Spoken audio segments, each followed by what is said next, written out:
Ladies and gentlemen, welcome back to another spicy tier lists where the commentaries will flow and the opinions will be shot back and forth and everyone's gonna disagree, just like every other tier list we make. Alright, so there recently was a big patch, a lot of changes. And first out, we have Mr. Abrams. Mr. Abrams has been a member of the S tier club every single tier list I've done so far. One of the reasons is his shotgun being incredibly good in the laning stage. He can reload while he last hits, so he doesn't miss last hits while reloading like other heroes do.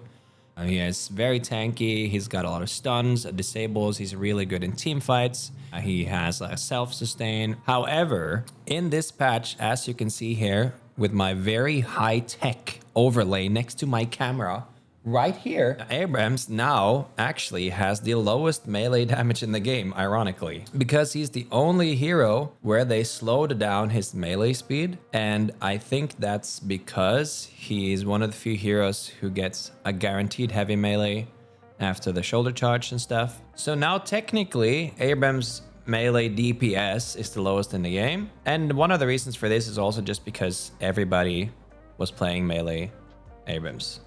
Each hit does the same amount of damage. It's just how long it takes between each hit.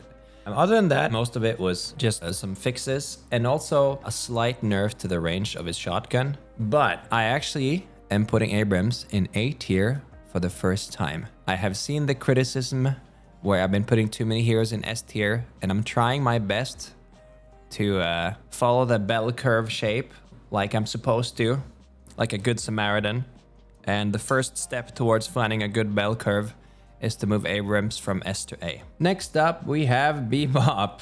So with Bebop, they increased his bullet damage growth a little bit. He now gains a spirit resist instead of bullet resist, which I think is a buff because there's a lot more spirit damage in this meta. But his sticky bomb now loses 20% of your stacks on death. And then they also have the audacity to add rounds up. Now, I've been trying my best to play Bomb Bebop still, because to me, it's by far the most fun archetype. I was like dabbling in ult and gun for a while, but I realized that I'm just not having as fun playing those builds, so I was like dedicated to make this work, and it just doesn't work in most games. In most games, you just end up as a full-on support, because once you get to a late game, whenever you get above 100 stacks, you die once and you lose 20% of that. And in terms of value, that's like the same amount of damage lost for one death as like items worth like 5,000-6,000 souls. So with this in mind, I did make a build that I was like much more tanky, and the goal is to just not die. But it just becomes not fun as well, because Bebop has a very like combo-intensive toolkit. It's about like hitting a skill shot, hitting a cool combo, and fighting in team fights. And now you're basically just playing like a scared rat, a horror game, where your only goal is to not die. And it just feels really unnatural to change up the playstyle a lot. And I know what a lot of you guys have been saying. It's very unfun to play against Bebop, and the way he builds stacks is very unfun. And I do have a solution, and I've also sent this solution into the devs, and I hope they listen. I think the solution is to give him stacks on kills and assists, just like Mo and Krill and Great Talon. Of course, that means you have to change the values around a little bit, maybe give him like 5 to 10% per bomb or something, but only on kills and assists with like a 3-second window, just like the other heroes that have infinite scaling, and then remove stacks lost on death.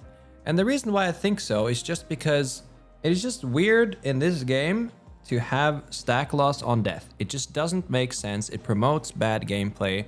It's not fun. So the Bomb Bebop build is definitely dead. I still play it, but that's just because I'm dumb and I like the build so much that I keep trying every game. And then in like 75 to 80% of the games, I get reminded of why I shouldn't be doing it. But I'm just staying persistent because I want to be the first person to reach Eternus with only playing Bomb Bebop. They also nerfed Ult Bop because now the Majestic Leap is far worse. And the only competitive build for Bebop now is Gun Bop. And this, I think this sucks, because I feel like there's enough heroes that are focused on weapon damage already, and this hero is such a cool toolkit. And to me, the weapon build doesn't feel as fun, and it just feels like, unless you hit your hook, you just have no value. And because there's like a charge up on the gun as well, it doesn't feel fun to be in like a 1v1 where you constantly have to like charge up your gun before shooting. I'm sorry, but I think that Bebop is now the worst hero in the game. If you play Gun Bop, I will put him up to like C or low B maybe. But all things considered, he just sucks. And it's very demotivating to play. And I have over 500 games on this hero. And I'm struggling to have fun with it, but I'm trying. I get into games and even people are like, hey, how are you holding up, man? Oh, it's not gonna be easy to win this one with a Bebop. Like, it's just depressing. It's really depressing. And I know a lot of people have been complaining about the bomb shit being overpowered, but like I said, there are ways of nerfing the stuff where it becomes fun to play, but losing stacks on death is just an unfun mechanic that doesn't belong in this game. Next up, we have Grey Talon. So, Grey Talon, he got a lot of buffs this time. Not only did they increase the spirit scaling on the gun damage, he already did quite a lot of gun damage actually. They also increased his base region, so it's slightly better in the laning stage. And they gave him back the movement speed that scales with spirit power. And the reason why this is weird to me is because last patch, what they did was that they gave him an extra stamina to compensate for the fact that he lost his movement speed. And he also is allowed to dash while flying now. And then they just gave him the movement speed back. So I actually think that Grey Talon is definitely the strongest he's ever been. Is he overtuned? I think that remains to see. I'm curious to see if he's like a big pickup in a lot of tournaments and stuff. But I definitely think that Grey Talon is up in A tier for the first time. Next up, we have Dynamo. Dynamo has no changes this patch, I guess. They're kind of happy with where he's at. And having the most powerful ult in the game, I've always just put him in S tier. It's just like, he is a strong support. He has good gun damage. This is just a solid hero. In my opinion, maybe not the most fun hero to play, but like a really, really strong hero. Because having an ultimate that almost guarantees you getting the mid-boss crystal and stuff too. Yeah, he is just extremely strong. There is also no changes to Haze, so that means that like Haze has gotten nerfed quite a bit in the recent few patches. I used to like consider Haze one of the best mouse one damage carries, but I just feel like because Metal Skin is such a strong item, it's such an easy way of countering the whole like wombo combo that Haze does.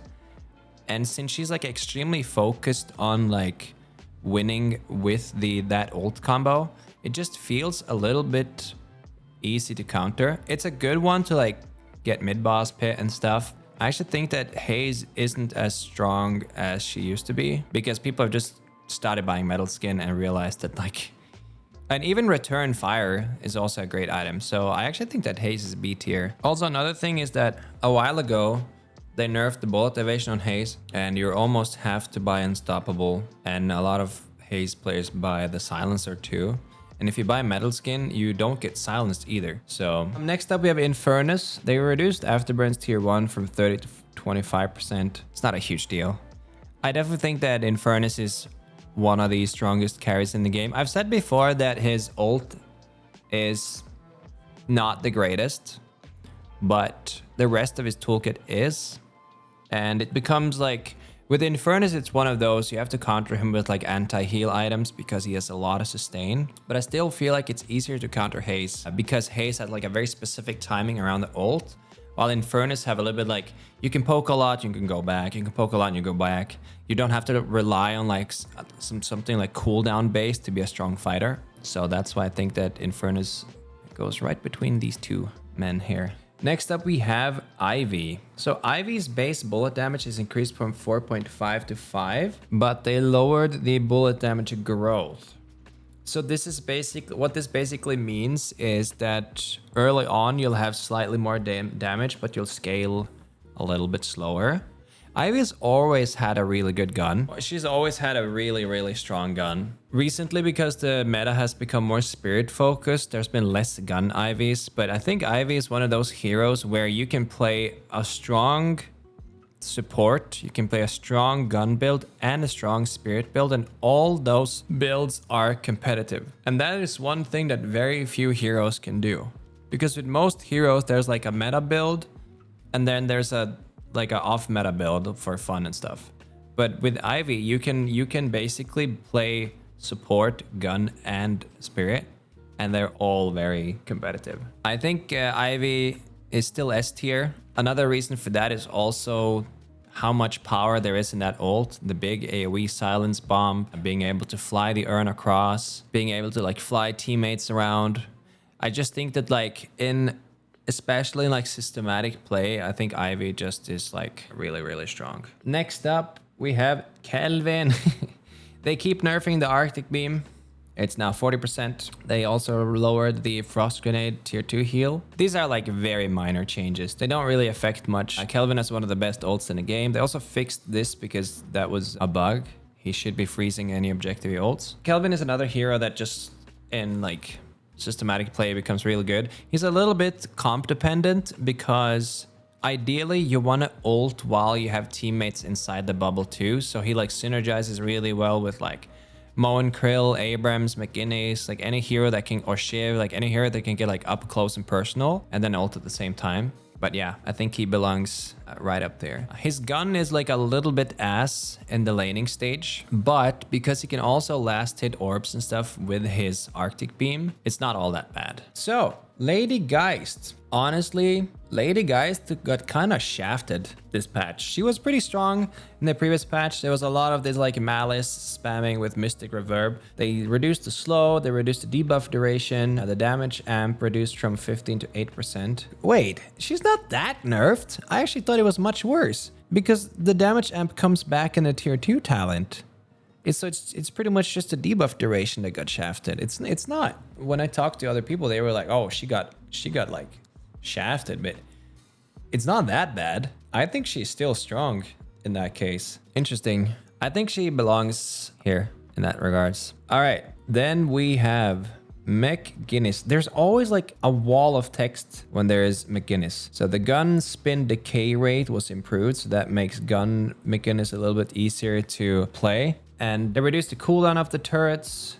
I think this also came like because last patch they removed one charge. Spirit resist increased on the turret, the wall slow reduced, the spectral damage amp got reduced a lot. And they made that harder to do the ult in minimum range. They increased the cooldown on Mcginnis ult by a lot, from 106 to 140 seconds. Which I think makes sense because when you had cooldown items and Diviner's Kevlar on Mcginnis, you could just keep ulting and keep ulting and keep ulting. I do think that recently the ult spam has been the most popular one. At least what I've seen in my games, a lot of Majestic Leap and Diviner's Kevlar and stuff. But I do think that these nerfs hurt her quite a bit. She used to have like a pretty insane damage spike because of that wall buff as well. I think I'm putting her at the very top of B. And then next up we have Lash. Lash is completely unchanged. He hasn't been like that relevant since they nerfed him a lot, like a long time ago. It's been quite a while now. But they recently lowered some of his gun damage, and the patch before that they nerfed the spirit build, and he got no more stamina from grapple and one less charge from rapid recharge. He's still fine, but I think the better people get at the game, the harder it becomes to play Lash. There's a lot of items you can buy to dodge his ult. You can like line of sight. He requires very heavily on mobility, and as more people buy slowing hex, he gets like incredibly countered by slowing hex. So yeah, I think he belongs here as well. Then we have Mohammed and Krill. Mo and Krill got some buffs this patch because he has a big hitbox and 2 heads and stuff. He has a 20% headshot crit reduction. And now he keeps the bullet and spirit resist while spinning out of the burrow. I do understand this because sometimes it felt really bad for Mo and Krill players that when they come out of the burrow and they want to spin on top of people, then they die really fast if everybody focuses them. So I do understand it. But I also do think that this has been like one of the strongest characters in the game for quite a while. And I think that this just keeps him right there. He has a lot of sustain in the laning stage. He has a game-winning ultimate. You can like pick off targets with it so easily later in the game, especially with like Phantom Strike and stuff. He has a shotgun that fires really fast, so he can like stand, and because he's so tanky, he can stand up close and last hit really quickly. He takes down walkers and guardians really quickly, especially if you buy monster rounds. He's just like, it's just a good hero, really good hero. So yeah, I think I'm putting him here. Let's do Mirage real quick because we have the patch notes up here. Mirage got quite a bit of buffs as well, by the way. Well, they buffed him last time too. One thing they did was they gave him vision on where he ults to, which I think is really good. And now he also gets unstoppable for 3 seconds on arrival. And I understand that because it's like, it feels bad when you ult and you just instantly get CC'd. So this gives like a 3-second window to go ham. But one thing that I really think is a big buff is the cooldown between multipliers improvement. So now you have another 0.25 seconds. So Mirage, when he does his passive ability, it's not based on how fast he shoots. There's like a time frame, like a time cooldown between each time you can apply that debuff. And 0.25 second actually improves that a lot. And you can like now more like easily exponentially scale how many stacks you build on your enemy targets. So I do think that this was needed too, by the way. I don't think Mirage was that great, to be honest. I put him in C tier last time, and I think that this puts him up to B tier. I still think he's worse than these heroes. I'm gonna put him there. I will say though, another thing about Mirage is that if you think like on a very, very high level, I think you can make some crazy plays with Mirage, but I think it needs a lot of like, that's why like I don't think it necessarily needs to be on a tier list, but it's like an interesting thing to know about how the power of global ultimates can like change a fight so much. So I'll give an example. Let's say that you are playing solo lane, which is what you usually do with Mirage. You push a walker and then you force someone to rotate to defend that walker. Now, if your entire team is on the other side of the map, you can now teleport into that fight and be in a 6v5 situation. And this is like the same in League and Dota too. Like any hero with global ults forces the enemy to be more wary of their positioning, because at any given time they can kind of be caught out. And you have also combos, for instance, where like either you Kelvin ult someone or Mo and Krill ult someone, and the Mirage can just teleport to you and join you in the fight. So yeah, it's pretty strong. And then we have Paradox. Quite a lot of changes to Paradox too this patch. Pulse grenades are now expressed as duration rather than a fixed pulse count. And this is a buff, because now you can increase the duration of pulse grenade with different items you were not able to before. And that is also why instead of adding a pulse on the tier 1, now it adds a duration. They improved the pulse grenade cooldown reduction. They also improved Kinetic's carbine cooldown by a little bit. And now Kinetic carbine cannot miss due to bullet evasion. And it pierces break, that's not a huge deal. And it does 15% more damage on headshots now. And they also reduced the sound level on carbine a bit. And this is pretty important, because one of the biggest issues with playing Paradox was that it was very telegraphed when she's about to make a swap, because you could hear the tick tock, tick tock, tick tock really loudly. So that is quite a big buff. Overall, this was like a pretty decent buff to Paradox. I think she's already been really good, but this definitely puts her like even slightly. Paradox is basically everything that Bebop wishes he was. You have like a very solid team fight presence. You have disables.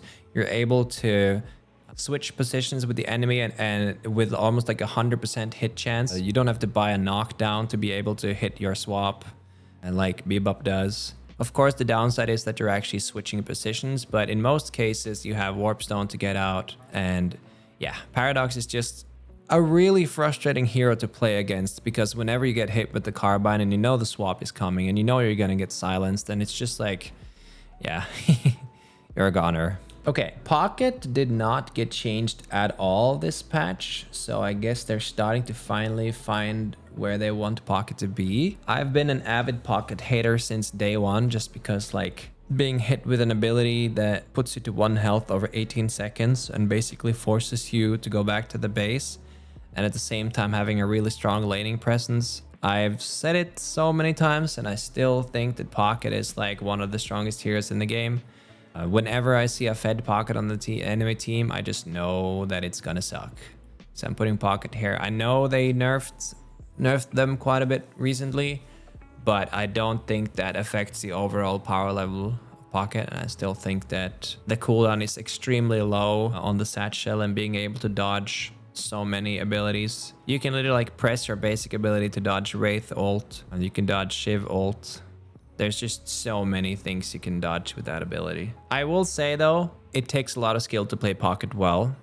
I don't think pocket is a huge issue in low to mid elo. But I do think that because of the way the toolkit works and how good it is to play that hero with active items as well, it just becomes like a lot worse in high elo lobbies. The biggest nerf to pocket is actually Majestic Leap, because it was definitely favorable to do the Majestic Leap up in the air and then press it again to land an ult. You can't really do that anymore, but you still have so much mobility. The original combo was Majestic Leap up, use Barrage, and then reactivate Majestic Leap to land, and then ult, and then send your cloak back out, and then pop your suitcase. And then basically you ulted everybody and you're out of there.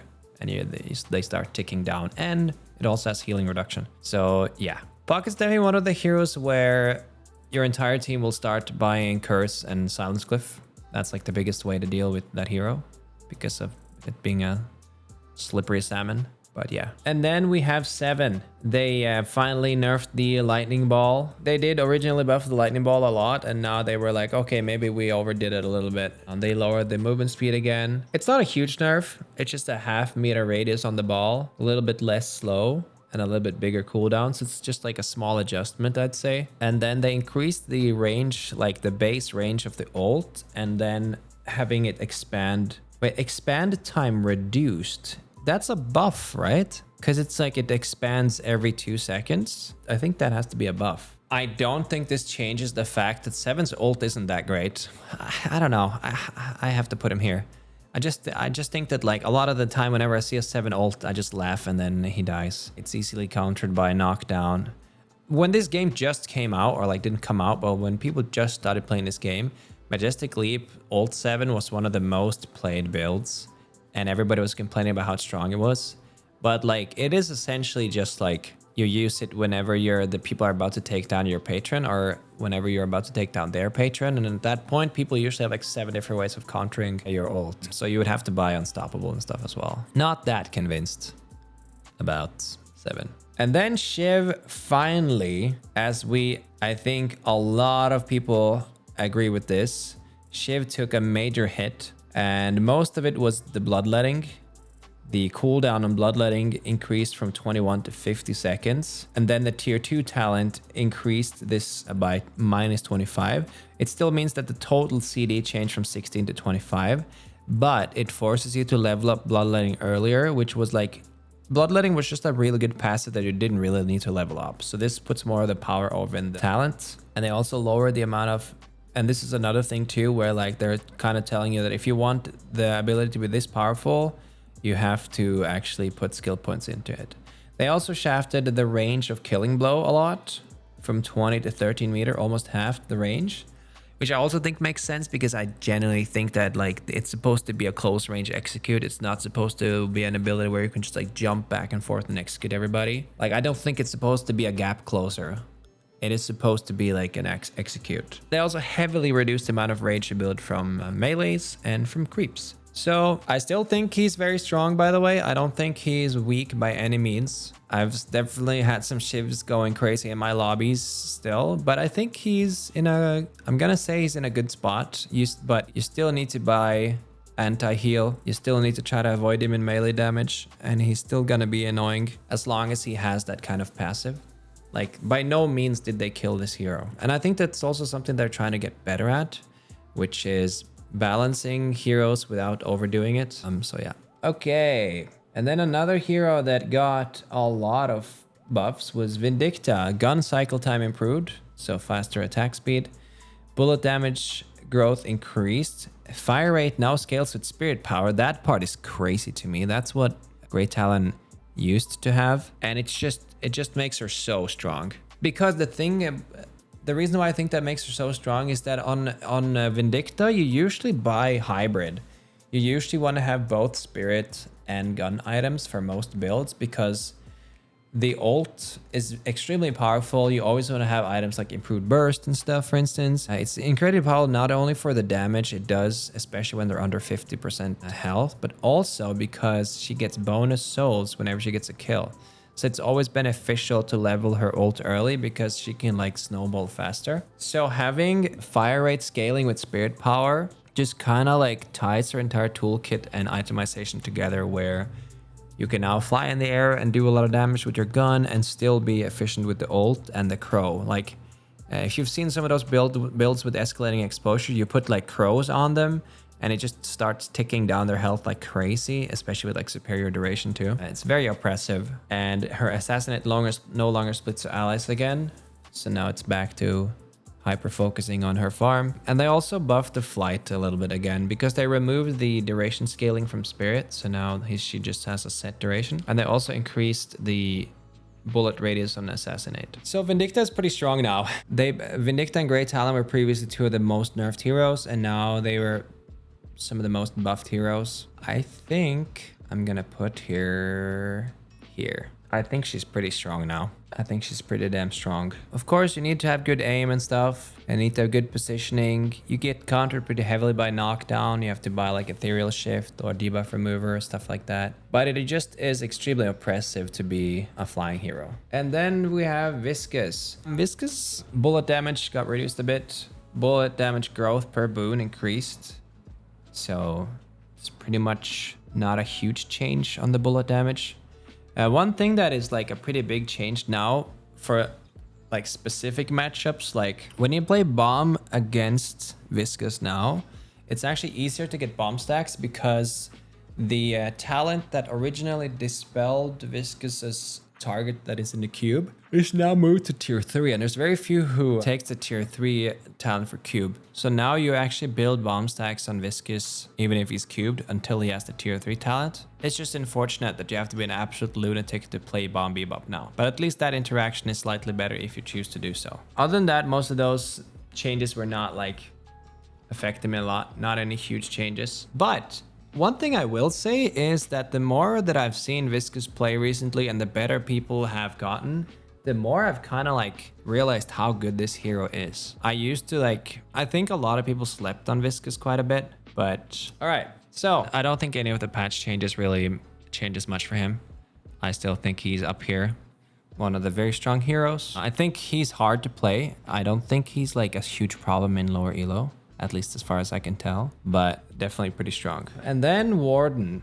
So I think that Warden kinda got screwed over by the Majestic Leap change a bit, because you normally what you did was you jump up in the air, you activate your ult, and then instantly press it again. You can still do that, but if you take damage, you can't. So I think that the Majestic Leap nerfs kind of like hurt Warden a bit. They also nerfed his Alchemical Flask slow a lot, but they slightly buffed his Binding Word. This is like, I know this doesn't sound like a lot, but this is like, we're talking about like very, very small incremental changes before it's really hard to escape his Binding Word. They did nerf slowing Hex this patch, so like, I think they want you to feel like you don't have to buy slowing Hex. You're supposed to use the Alchemical Flask to lower their stamina and then use this after. So Binding Word is definitely pretty strong. Yeah, one change they made, by the way, is that Last Stand tier 3 now also grants you Unstoppable during the 2-second channel. This is a pretty big buff, so it means that like, you just gotta be wary of the fact that you might be losing the ability to reactivate your Majestic Leap, assuming that you're playing the Majestic Leap Warden build. And I think he's still fine. I think that even with the Majestic Leap thing, it's more that you have to be aware of that that's a thing, because it still gives you so much mobility even if you don't reactivate it, and you still buy a lot of movement speed items, and that's the most common build to do. But yeah, I'm gonna put Warden here, I think. Then we have a Wraith. Dude, it's so weird. Ever since Shadowy was changed to a gun item, Wraith has just been nerfed so many times. Because of the way Wraith's toolkit works, that item was just like so perfectly designed for a burst card build. And it's funny because like Wraith wasn't really a huge problem before they changed Shadow Weave to a gun item. But then all of a sudden she was just like one-shotting people left, right, and center. And they were like, oh shit, we gotta reduce the card scaling. They increased the cooldown a little bit on the ult. And they lowered the base damage of the card a little bit, as well as the cooldown. So I still think that even after all these nerfs, I still think she's pretty strong. I think I'm putting her right here. I think she's good all throughout the game. She has like an enormous kill potential on 3,000 souls. Very good at like roaming to other lanes and going for kills and stuff. I just think that Wraith is like a really good hero. Like all the abilities kind of make sense to put together. Okay, and then we have Yamato. So what they did this patch was fixed being able to cast an ability while casting Flying Strike.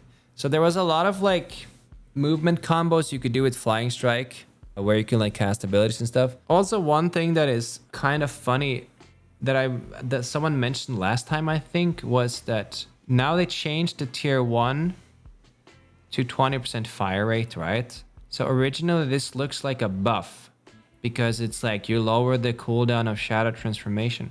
But I'm pretty sure that the original tier 1 talent was minus 28-second cooldown on the ult. So it doesn't say that here. So it looks like, oh my god, look at these buffs. But then it's like, no, but you're actually getting like 12 seconds slower cooldown on your ult. Except they don't tell you. But yeah. I think Yamato got hit pretty hard by the nerfs. I think Yamato is pretty good against Bebop, so I need to try to like not be biased because of that. Because I know like being immune for that long is good and she can do a lot of damage and she has resets, but she does require a refresher, which also has gotten nerfed, and she also got nerfed last patch. I just feel like now Yamato is like one of those heroes that like are played mostly by spammers. Heroes like Viscous, Yamato, Bebop are like typical heroes to be played by someone who's like a one-trick hero spammer. And I'm sure they will be fine, but I think I'm putting her here. I don't think she's that bad. I know that like all the spirit and bullet resist stuff is gone from the ult, but it's just something about being debuff immune and invulnerable to death for like up to 10 seconds or more with refresher and stuff just means that like there's so much potential for stuff you can do super late. So yeah. All right, so that was my updated tier lists for this patch. Obviously, there were some winners and some losers this patch. I think Vindicta and Talon are two of the biggest winners of this patch, and Bebop just is hated by everybody. That's just the way it is right now. I am assuming they're gonna make some changes to that because I think they lost a huge percentage of Bebop players with that recent patch, and the players who are left, they all play gun and ult. Most of them play gun. So I'm pretty sure they're gonna revert that. The last time they did a stack nerf like this, they kind of changed it back pretty quickly, but I think this time they wanted to like see it for a bit. And both me and a lot of other people have suggested adding stacks on kills instead of stacks on damage. And I think that would fix a lot of the issues. Because I think if Echo Shard didn't exist, then no one would complain about the bomb stacks in the first place. So that tells me that the issue isn't the fix isn't to remove stacks when you die. It's to not get extra stacks from using Echo Shard. And a way to do that is to add stacks on kills instead of when you do damage. Because that means that Echo Shard now becomes a late game item again like it should be, instead of like a gimmick item that you have to rush to exponentially increase your bomb stacks. So yeah, I hope you guys enjoyed this video. I hope you guys learned a lot from this video, and feel free to leave a comment down below on what you agree on, what you disagree on. And we almost hit a bell curve this time. We're getting there. It's it looks somewhat like a bell at least. As always, thank you for watching, guys. Hope you guys have a good one, and I'll see you on stream. Bye bye.